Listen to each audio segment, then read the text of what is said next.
Right now, there's a series of events going on where we can triple dip points. What I mean by that is we have a Dungeon Diver event. We're getting points for doing Dragon. We have a Dragon Tournament where you're getting points for doing Dragon. And we have a Champion Training Tournament where if you follow the strategies I'm going to lay out today, you're going to be able to get points for that as well. So Dragon Tournament, Champion Training Tournament, and Dungeon Diver event. So coming over to Dragon, I want to show you guys two different strategies where you can farm food while also doing Dragon. So the first one is going to be Gnishak solo stage 7 of Dragon. The reason why we're doing stage 7 of Dragon is because Gnishak is strong affinity versus magic. Therefore, he's never going to be critically hit. As far as the crit rate of these bosses in the game is 15%, they have a 15% less likelihood to actually crit. So unless they have a crit rate buff, they're not going to crit him. Not only that, but they're going to have a chance at weak hitting, which is going to be like basically no damage whatsoever. So in general, the run's going to be a lot safer. It's going to be a lot safer for Gnishak, more consistent. And this is the team the champion that I would be using for stage 7. The good thing about this is that there's no presets. So you can literally throw in multi-battles. You can throw in RSL Helper overnight. Whatever it may be, you can just set it and then forget it. Like, you're going to swap out your food. You're going to swap out your champions. If you have presets, unfortunately, you can't do that. So with this run, it's going to be super smooth. Guys, it's less than 2 minutes. I'd say it's very solid for a solo Dragon team. We have extra turns popping off like crazy. It's his A3 ability, give him extra turn. He is currently in Regeneration plus Perception. So if you've been farming Fire Knot like you should have a decent amount of regeneration, or if you've been farming the shop, because we've recently had some mythical regeneration drop in the shop, which is kind of crazy. I did not purchase any of it. Regeneration is really good, but I'll just farm it. I'm not going to buy it. You could get great stuff, or you're probably going to get garbage. But either way, regeneration plus perception. It makes it much more achievable for players who don't have a ton of amazing regeneration plus immortal. Now, when we move into stage 10 hard, the stats get a little more difficult to actually hit. You are going to need more accuracy. You are going to need more HP, more defense, and more sustain in general. This stage, you only need 300 accuracy. So as long as we hit that number, we're going to be okay. We have Oppressor. We have plenty of speed, tons of turns. We have a decreased attack applied to the dragon. So in general, this run's going to be very safe, very consistent, and honestly, very fast. I mean, a minute 48 is probably what it's going to be here. Let's see, a minute 40, a minute 50, and take a turn, dragon, please. A minute 50. There we go. 82 turns. Not a problem whatsoever. So let's take a look at Gnishak's build. So currently, Gnishak, I'll click through his artifacts and accessories to show you guys what's going on. He's currently built with good HP, good defense. We got 300 plus accuracy on him. His resistance doesn't really matter because we're not resisting the poisons, as you could see there. If you can get resistance on him, go for it. But if not, don't worry about it. You should be perfectly fine. He's going so fast. Great regeneration heals, so on and so forth. now, as far as the area bonuses, we have 59,000 HP. We have 3,300 defense, 245 speed, 302 accuracy. Now, none of these are like exact math as far as what numbers to shoot for, but try to get the HP and defense pretty high. The speed, 230 plus, 220 plus, you should be fine. We have Oppressor Mastery, so we're getting tons of turn meter boosted, and then 300 accuracy at the minimum. Now, the skills, everything's fully booked. We have Brimstone on them as well, and the masteries, this is what I have. We have extra turn meter boosting stuff, debuff extension, all the typical solo Oppressor version build masteries, honestly. So there we go. That is Gnishak solo stage 7 of Dragon. Now, let's take it a little step further and go to Gnishak solo stage, or not solo, I wish, Gnishak duo stage 10 of Dragon. So we're going to put on an HP percentage chestplate, and then we're going to throw on some boots as well with hopefully accuracy on them. We need some more accuracy than this because for Dragon stage, what is it? Dragon stage 10 hard. We're going to need closer to, I think, 345 accuracy. So let's go ahead and swap this over. Lose 20 speed, 350 accuracy, and this should be really perfectly fine because on Dragon stage 10, we're not using Gnishak by himself. We're going to go Gnishak plus Mithrala. So Mithrala is bringing extra accuracy. Mithrala is bringing the Hex, which also, more importantly, brings increased defense. Lets us survive a little bit longer. And she also brings the A3, which is a shield plus strengthen. So Gnishak is just going to be there to place the bombs, which explode. Kind of irrelevant, to be honest. You don't need attack. Just worry about the poison damage. That's all you're there for. And then they're going to explode. They're going to poison. And the poisons are going to be what actually kills the dragon. Mithrala obviously is continually placing poisons from her A1 ability, meaning more poisons even if Gnishak dies. Now Mithrala, I'll show her build right after this, but she's in regeneration plus immortal. And then after this, I want to show a team. I should have mentioned this sooner, but the team I want to show is a team that's going to be conceptual. Maybe that's not the right word, but it's going to be the strategy behind Dragon. It's going to be something that if you're a player who doesn't have the gear, doesn't have the ability to solo or duo content, it's going to be something for you to work off of, an idea, basically. It's going to be for stage 9, but as long as you have RTAC, you're going to be able to do this. Basically, if you're struggling with good wave clear champions, you're limited on what champions you have, this is going to be a fantastic option. Now, you are going to need somebody to keep you alive throughout the waves, which may be difficult, but as long as you have some wave support, some wave control, some wave damage mitigation, you're really going to be fine. May have to get a res champion to bring in here that's not crazily geared, because I believe most of my res champions are geared pretty well. As far as like Duchess, my Elva, they're going to skew the results, so I'll probably just go with no res champion, honestly. There we go. Minute 33 at the Dragon. Mithrala starting off with 2 poisons. We have the increased attack. Hopefully Gnishak can place decreased attack. Not going to be the end of the world if he doesn't, but I'd really prefer if he did. So we have 2 poisons up.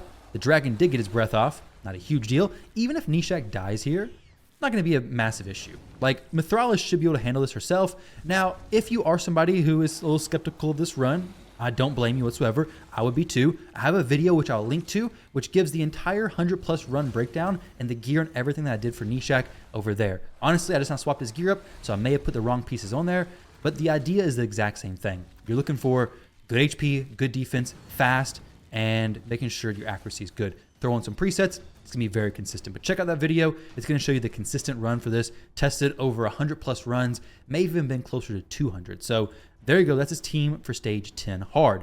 Now the team for stage 9. Actually, let's show Mithrala first. So Mithrala, right here. She's in Regeneration plus Immortal. Not a typical Mithrala build, I know, but this is my Mithrala nonetheless. So 90,000 HP, 3,000 defense. A little bit harder stats to hit for sure. Good accuracy, which combines into a resistance, so she's going to be an excellent champion. She has revenge accessories wherever I can to kind of help her out a little bit more. Honestly, I need to get this boosted up as well. Can't quite do it yet. More Sand Devil farming to come. Now, the next team I want to show you guys, and the last team, is going to be stage 9. So this is going to be the idea behind it. Right now, I have Mithrala, the same one that I had earlier, because I only have one Mithrala, unfortunately. I would love more of them. We have Mithrala. She's there for support. She can be replaced with a Pythion if you have a Pythion on your account, if you have a Duchess on your account, if you have an Elva, if you have any res champion on your account, any champion that can help you, can pick up your champions when they fall. Ursula the Mourner, possibly. She could go in that spot. Artak is going to be the damage dealer on the waves. So he's going to do the A3, place the burns everywhere, activate the burns, and just do very, very well. Placing decreased attack also. Stagnite is kind of questionable, honestly. Originally, he was there for decreased attack and decreased defense, but to be honest, decreased attack and decreased defense, but to be honest, doesn't need the decreased attack because Artak's going to be placing that. And then Frozen Banshee, she is the one who's going to be killing the dragon. We're going to be putting that on #1 priority. And yeah, the A1 ability is just going to destroy the dragon, basically. Actually, let's not even do that. Let's have this as the opener. Let's have it not use on the waves. And then when we get to the dragon, she's going to hopefully do some very, very good work. Really, all you need is a Frozen Banshee. I could throw a res champion in here, but just for the sake of the video, let's see how this actually plays out. It could go great, or it could go horribly wrong.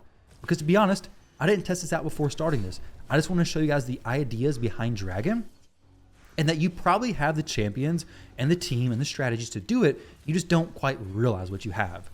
So as long as Frozen Banshee doesn't die, this is actually a difficult stage because Farrakhan does give an increased crit rate buff, which makes things a little bit difficult, but Stagnite's down. I don't really care. We don't need Stagnite.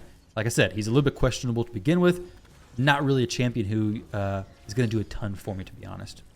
Like, he's doing the decreased attack and decreased defense. If I had a champion who actually benefited from the decreased defense, it'd be sweet. But nobody I really have is benefiting from decreased defense.